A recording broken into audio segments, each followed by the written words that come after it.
Hi everyone, welcome back to the Crafty Author. My name is Anissa. I am the Crafty Author.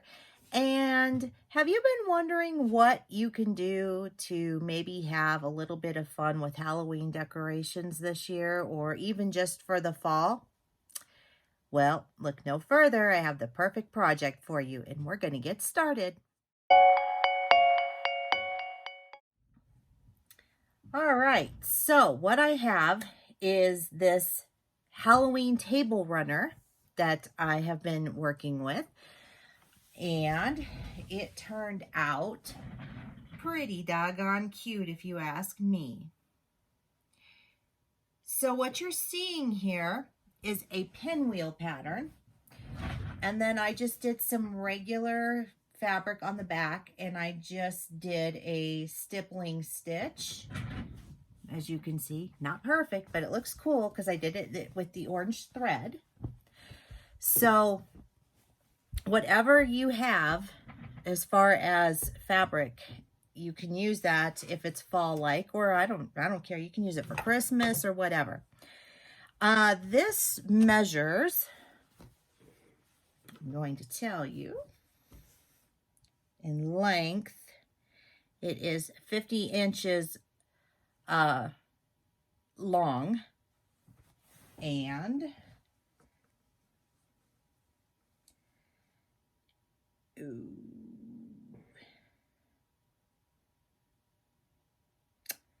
just about 40 inches wide.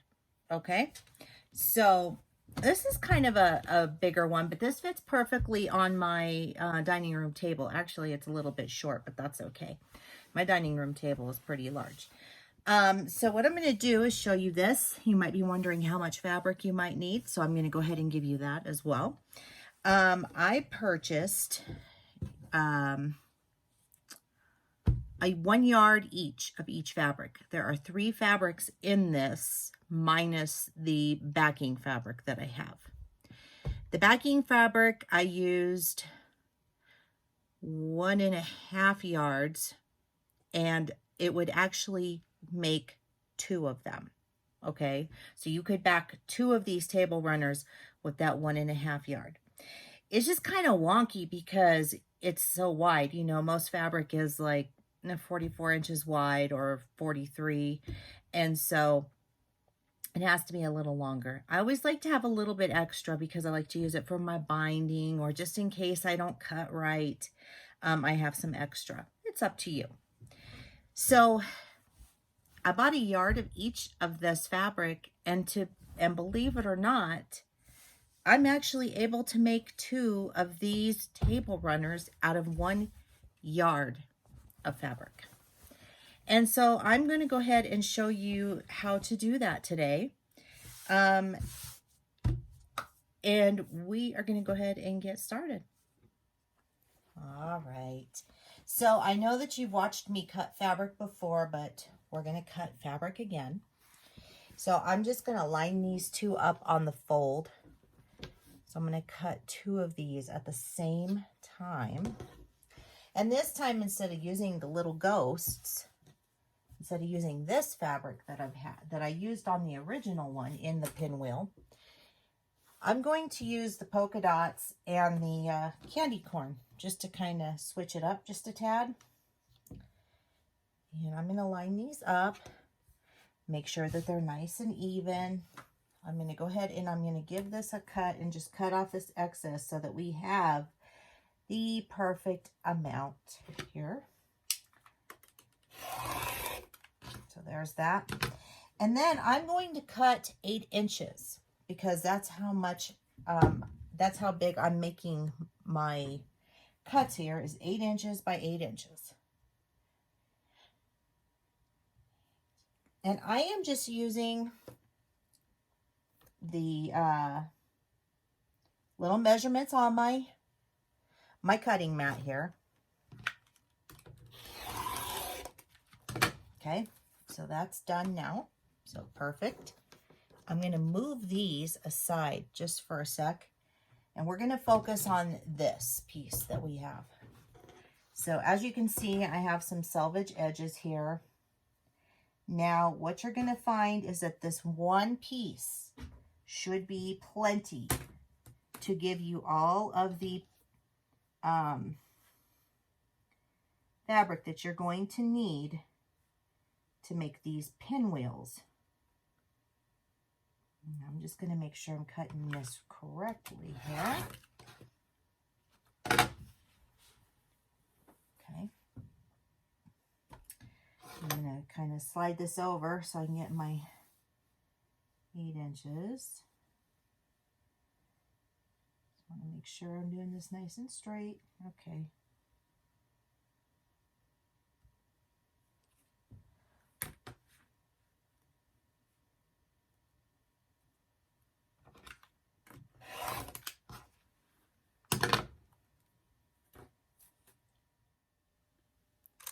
Okay, so I have the machine set up. I've gone ahead and put my matching thread in there. I'm going to be using orange just because it shows up really well and it looks cool.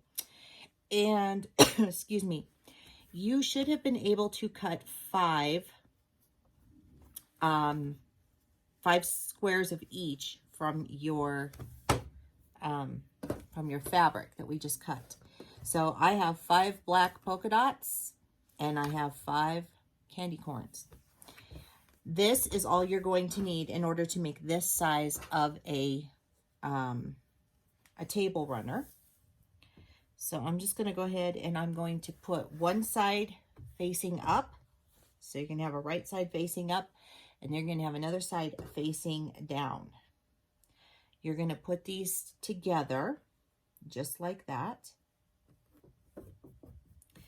I'm going to flip it over and make sure that we're doing this right. Now, I did teach you last time how to make pinwheels,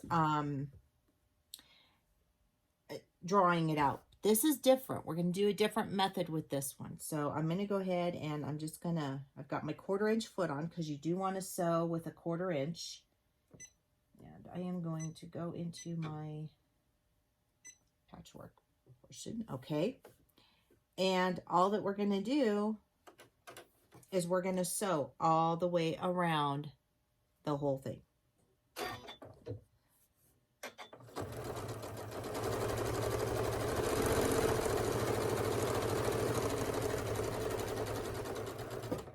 When you get to the edge, you want to turn a 1/4 inch. You want to stop at a 1/4 inch.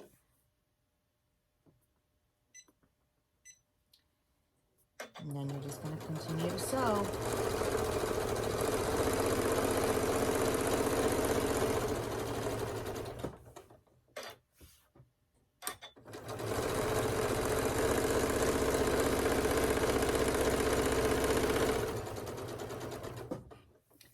And as you can see on this corner, I went a little too far, but that's okay. If you do that, it's not a big deal.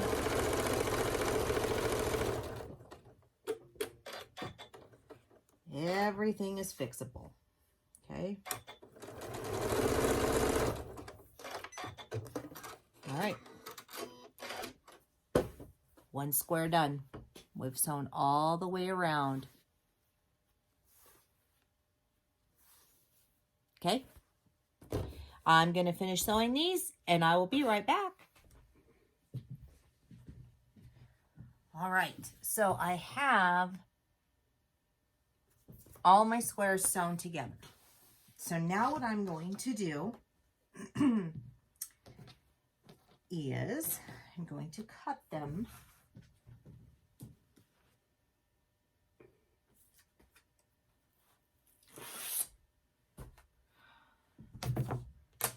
Really messed up my nails. Polished my nails this morning and then I screwed them up. Doesn't that sound about right? Okay. So now what you're going to do is you're going to take, and I'm using a rotary mat. If you don't have one, that's fine. You don't need one. I'm just using it for purposes here because I like to use my mat. So makes it a little easier. I'm just going to cut this on the diagonal in half.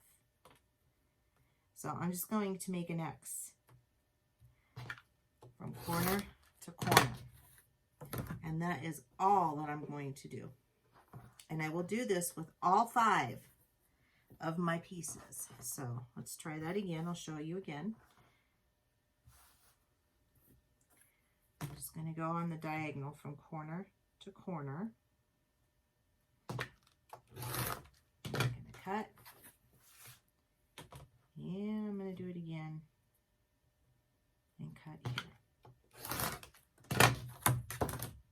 You do want to keep your pieces together. So if you're cutting them all at the same time, you want to make sure that all the pieces that are coming off the same square stay together, because if they're different sizes and they get mixed up, I mean, they shouldn't be different sizes, but with sewing and stuff, sometimes it can get... Now, when pressing, you want to go towards the dark side. Now, this is all dark fabric, so I don't really think it matters, but...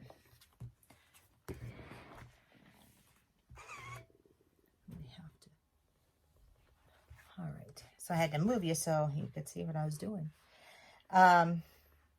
So just press it open. I like to press open with my hands first and give it a nice finger press before I move on. And then I'll go ahead and I'll do the same thing here with this one. Just open it and finger press it gently. It works great.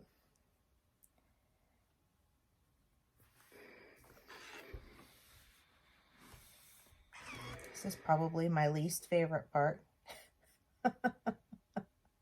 about pinwheels is pressing.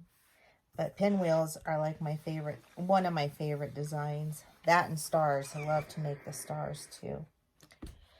So, I'm just going to go ahead and I'm just going to keep pressing our pinwheels. And remember, you want to press, don't iron. I know sometimes it looks like we iron as quilters, but we're really not. We're just pressing.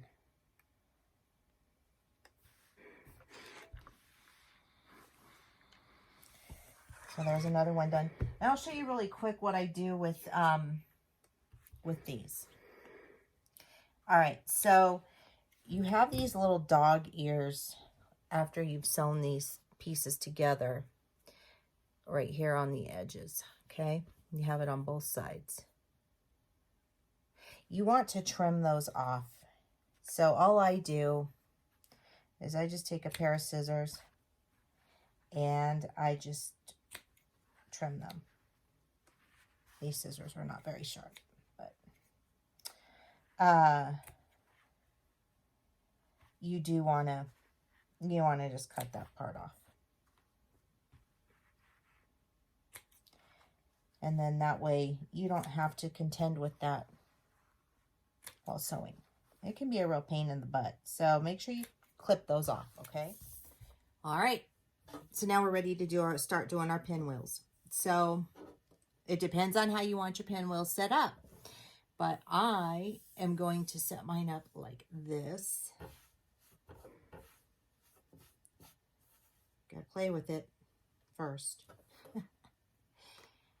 Takes a minute to think about it. And you want to make sure that you do that. You want to make sure that everything is going in the correct direction that you want it to. So this is how I have mine set up. So all I'm going to do is I'm going to take these two pieces right here, these top two, and I'm going to flip it. And I am going to butt up my seams. I'm going to sew down this line, but I'm going to butt up my seams right down here so that they'll match.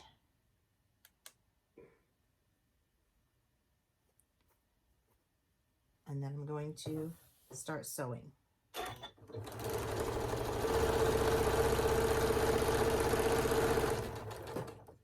Okay. Now I'm going to take these two and I'm going to fold them over. And there's a seam here. And there is also a seam here. So I want to make sure that these lock in together. And they are. You can actually feel it when the seams lock together. side. So you should have this part locking into this part. So you need to feel that with your fingers, because that is what makes it so that your points will match. Then you're going to just sew straight down. Do not cut the other piece. You want to keep it. You want to keep them together. And I'm going to show you why. So now what we do is we take one side and we're going to press it. I'm just pressing to this side with my finger. I'm just finger pressing. And then I'm going to take this bottom part that's still attached. As you can see, these are attached. You see that little thread. And now I'm going to press this way with my finger. So I'm going to go the opposite direction of what I just did with the top. And then I'm going to take the two of them and I'm going to flip it. And they are already lining up. But then it makes it easier for me to make sure that these seams are locking. So they both lock. And then what will happen is once I sew them together, my points should match. Now, sometimes they don't.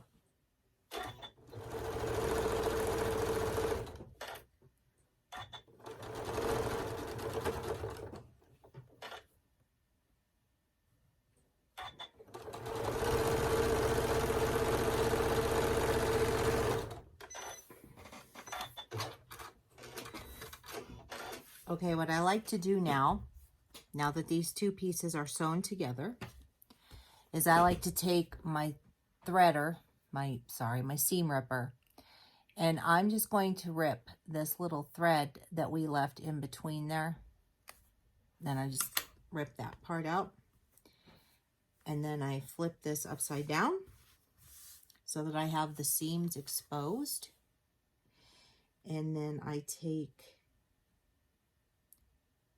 my fingers, which are really fat today for some reason. And I kind of spin this middle section a little bit, just give it a little spinny because it's pretty thick. And then I just use my finger to finger press this seam open. Just the center seam. And then I have my pinwheel. And as you can see, all the points are matching. So that's how you do that. So now I'm going to go ahead and finish making the pinwheels, and then we'll move on to the next step.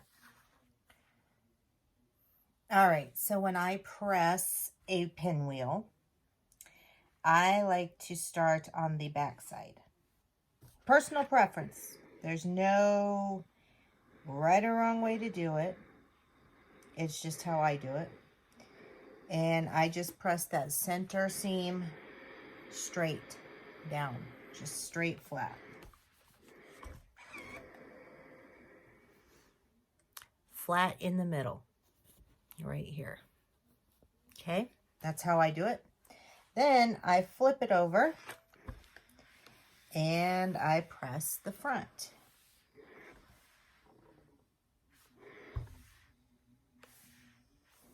And give it a little steam. And then I have my pinwheel. It's all perfectly pressed. So I'll show you how I do that again. Take the center seam, and I do want to make sure it's pressed open. Like I said, I start from the back with this. You do not have to. I just find that it makes it easier and helps the pinwheel to lay flatter. Now, of course, you want to make sure your other seams are nice and flat and going in the correct direction. So that's why I'm doing this. And then I'm just going to take it and just press it out.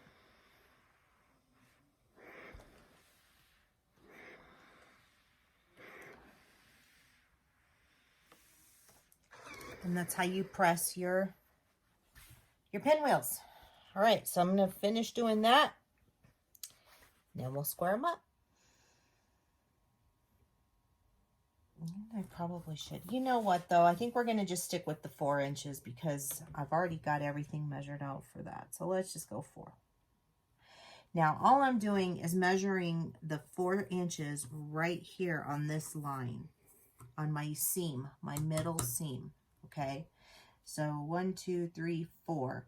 And I know that's going to be perfectly straight because I'm lined up right on that seam. So I'm going to give it a cut. And I'm going to spin my mat. Going to do the same thing. I'm going to line up on that 4-inch line there. Cut. Now, if you wanted to do 10, you would measure 5 from your seam in the center here. You would just move this over to 5 inches, and then you would cut. And you would do that all the way around. And that would give you a 10-inch block.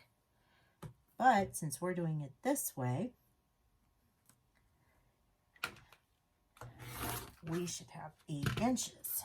So 8. So we have a perfect 8-inch block here. And our pinwheel is cut evenly. And that is why you want to square it up that way, because you want your pinwheels to be even. If you don't cut it even on each side, here and here, you're going to have it where it's bigger on this side, smaller on this side, and you're going to be sitting there going, what did I do? Why did I cut it wrong, you know? And trust me, I understand, because guess what? I've cut it wrong. I've done that before.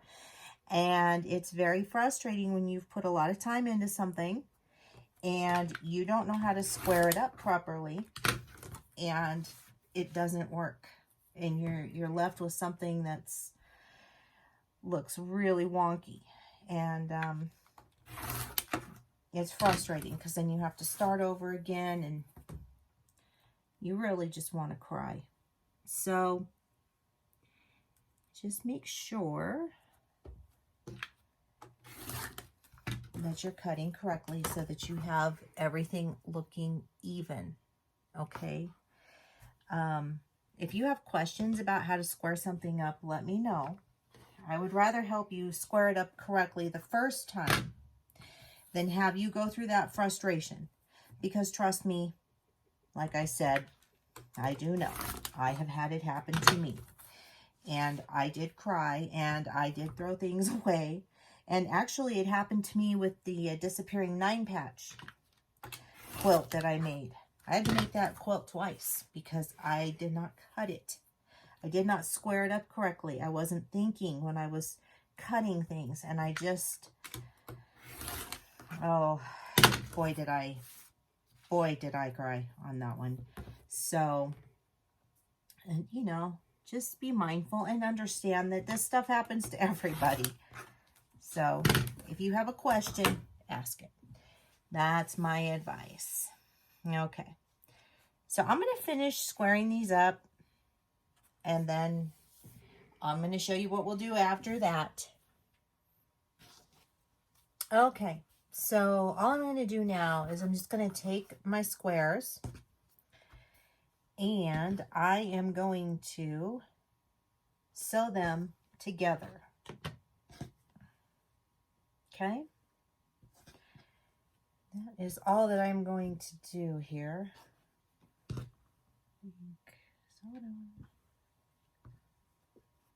Anyway, so this is all I'm going to do. I'm going to put them all together. I'm going to sew them all together with 1/4 inch. And then what I'm going to do is cut 2.5 inch strips.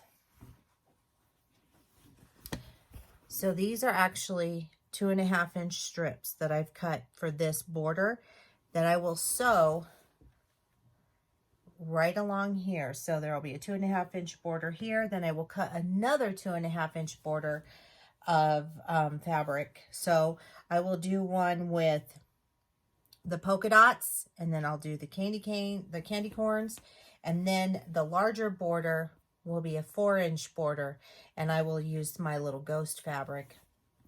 Then I'll back it and put the batting in the center, and I will quilt it, and I will show you what the finished project looks like when we're finished. So if you are making this, you will the next step will be to cut the 2-inch strips, 2.5-inch strips. So you're going to need one for one border, then you'll need it for another border, and then remember the larger border is 4 inches. So whatever you choose to use is what you will do. So I'm going to go off camera. I'm going to finish this, and then I will come back and show you once I have everything done. All right? Just want to show you the progress that's being made here. So I've already gone ahead and sewn on our borders. So this one here is a little 2-inch border that I put on here. And then this little black polka dot one is also cut the same. And I'm just pressing it out, just pressing the seams out. Okay. And as you can see, I did go ahead and I've gone down this side too, but now I'm going to put my polka dot print there. I have videos on how to add borders if you're not sure how to do that. But all you're going to do is take your border face down, your little border piece, put it on top. So you should have right sides facing. You're going to sew 1/4 of an inch down, press it out, and then you'll have that border as well. So it's going to be the same way for attaching the 4-inch border along here. And I'm going to go ahead and do that now and show you when we're done. Okay, guys, that's it for me today, but I want to show you what it looks like. Okay, so this is what our table runner looks like now.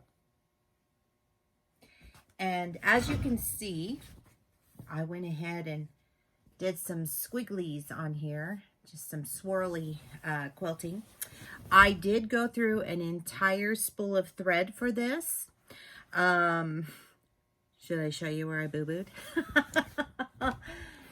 So when I was doing the backing or the binding, I didn't make the binding big enough. I thought I could get away with doing it at 2 inches instead of 2.5 inches.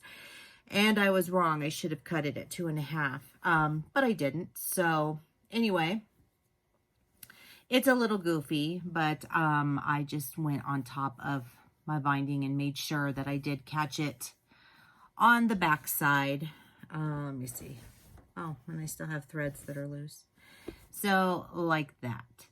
But it's okay. It's okay for me. I don't mind that it's, you know, a little squirrely. I mean, it is for Halloween, and, you know, Halloween's spooky. So this could be my spooky, my spooky table runner.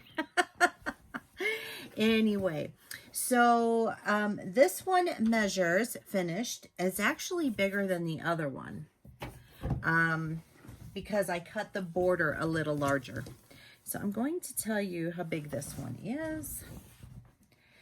I did boo-boo when I told you the length for the other one. So the other one is 50 inches long by 19.5 inches wide.